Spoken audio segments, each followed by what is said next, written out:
In 1950, Hoover joined forces with Senator Joe McCarthy, who had begun making wild claims that communists had spread throughout America.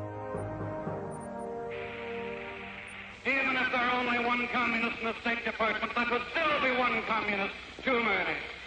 Behind the scenes, McCarthy was relying on Hoover to supply a real list of names that would support his accusations. And Hoover would dutifully put his people together, trying to get something that would fit the general category of what Joe McCarthy was saying. Hoover helped McCarthy as long as the senator never revealed the FBI as a source and always understood who was the original Red Hunter. Hoover's power seemed limitless. At the age of 58, he had become as much an institution as the Bureau itself.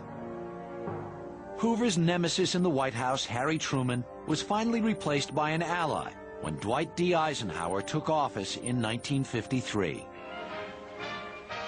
President Eisenhower would get large collections of Western books, and after he read them, he would pass them to Mr. Hoover, and Mr. Hoover would read them and pass them to me. Eisenhower knew exactly how to deal with J. Edgar Hoover. Before Eisenhower was inaugurated, he called in J. Edgar Hoover and said, "Internal security in the country, that's your job. I'm not going to interfere." He gave Hoover everything that he possibly could have wanted. Hoover soon had to balance his friendship with Ike against his close ties to McCarthy. In 1954, when Joe McCarthy launched an attack on suspected communists in the U.S. Army, Hoover sided with the five-star general in the Oval Office over the junior senator from Wisconsin. How did it get here? It was handed to me just now by Senator McCarthy. At a crucial point in the Senate hearings, McCarthy broke Hoover's cardinal rule. He revealed a letter which he claimed had come directly from J. Edgar Hoover, warning the Army that it was coddling communists.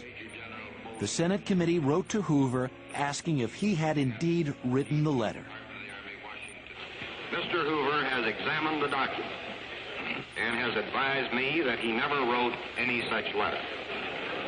Now, Mr. Collier, as I understand your testimony, this document that I hold in my hand is a carbon copy of precisely nothing. Is that right? He could have said, well, what's actually here is a memo, a completely accurate memo summarizing a letter that I did send to the Army. Or he could have said, no, that's not a letter that I wrote.